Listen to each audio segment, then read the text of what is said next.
안녕하세요, 헤이즈입니다.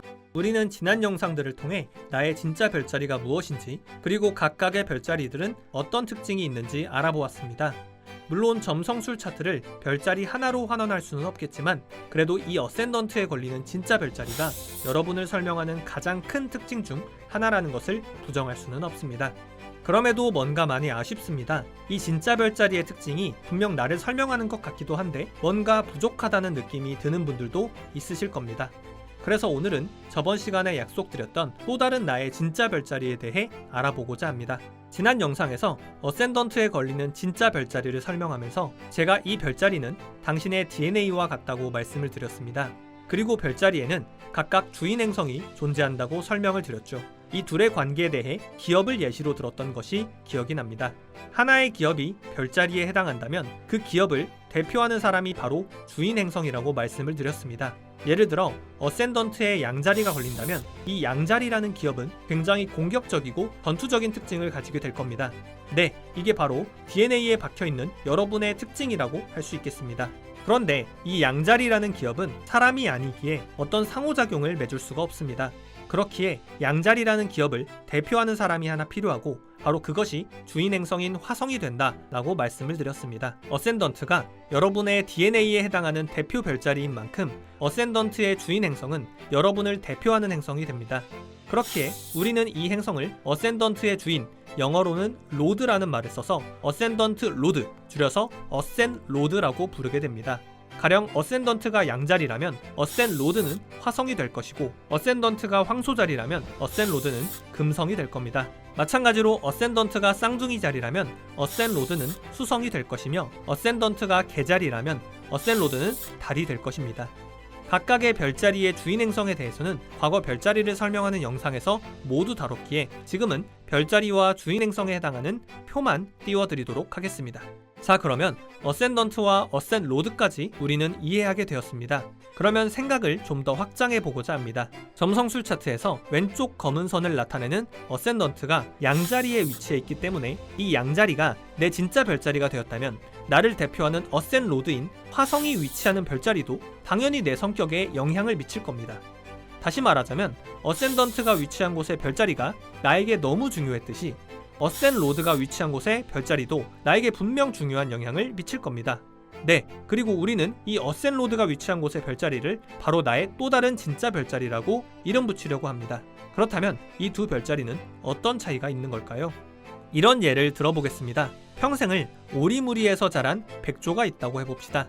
백조는 본인의 동족을 본 적도 없고 어릴 때부터 주변의 오리들과 함께 살며 오리 엄마에게 모든 것을 교육받았습니다. 자, 그러면 이 친구는 백조일까요? 오리일까요? 네, 맞습니다. 이 친구는 백조입니다. 그러면 이런 질문도 드려보겠습니다. 이 백조는 본인을 뭐라고 생각할까요? 네, 아마 이 백조는 본인을 오리라고 생각하고 있을 겁니다. 물론 남들과는 조금 다르다는 것도 어느 정도는 인지하고 있겠지요.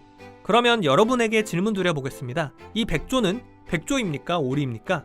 네, 여러분은 아마 백조라고 생각하실 겁니다. 하지만 이 백조는 분명 본인을 오리라고 생각할 겁니다.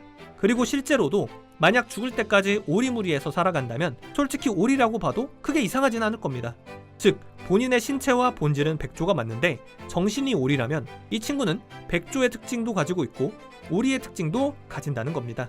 재미있는 건 이 친구는 분명 백조인데 본인을 오리라고 생각한다는 점이죠. 그런데 이 생각이 틀렸냐? 그렇지 않습니다. 왜냐하면 정신적으로 오리의 습성을 갖게 됐고 실제로 행동도 그렇게 하고 있으니까요. 다만 백조로 태어났을 뿐입니다. 여기서 여러분이 본인의 어센던트 별자리 성격이 맞는 것 같기도 하고 아닌 것 같기도 하다고 생각한 그 비밀이 풀리게 됩니다. 여러분의 별자리는 두 가지입니다. 정확하게는 백조로서의 타고난 별자리가 있고 오리로서의 본인이 생각하는 별자리가 있습니다.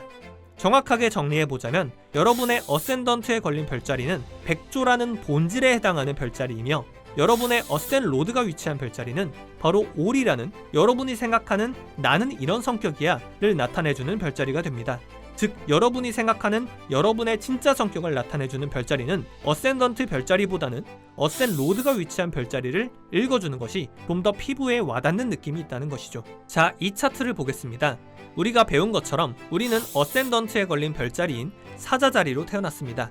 이것이 바로 본질인 백조로서의 별자리입니다.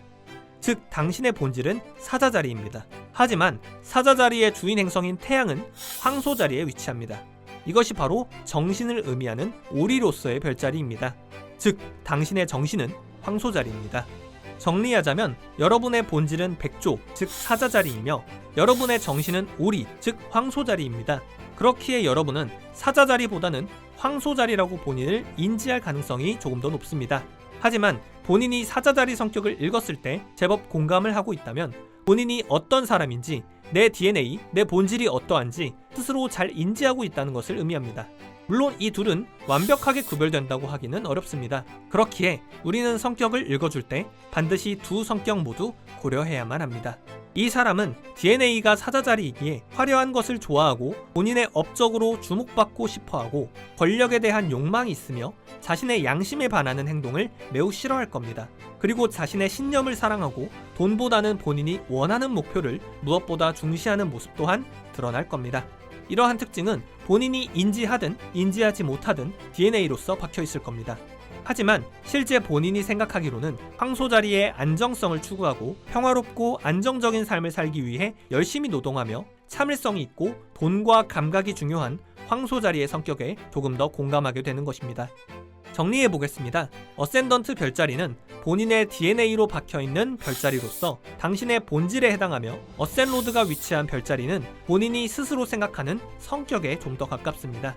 물론 이 둘이 완벽히 구분이 되는 것은 아니기에 실제 상담을 하다 보면 이 사람에게 어센던트 별자리와 어센로드 별자리의 특징을 모두 발견할 수 있습니다. 만약 어센로드가 본인 어센던트에 그대로 위치한다면 어렵지 않습니다. 그럴 경우 어센던트 별자리와 어센로드가 위치한 별자리가 같기 때문에 어센던트 별자리를 그대로 읽어주시면 됩니다. 오늘은 이렇게 또 다른 나의 진짜 별자리에 대해 알아보았습니다. 본인의 점성술 차트를 펼쳐놓고 어떤 별자리에 조금 더 공감이 가는지 한번 확인해 보시는 것도 재미있겠다는 생각이 듭니다. 다음 시간에는 내가 인생의 어떤 영역에 집중하게 되는지, 어떤 키워드들이 내 인생에서 계속해서 발생하게 되는지를 알아보고자 합니다. 지금까지 헤이즈였습니다. 감사합니다.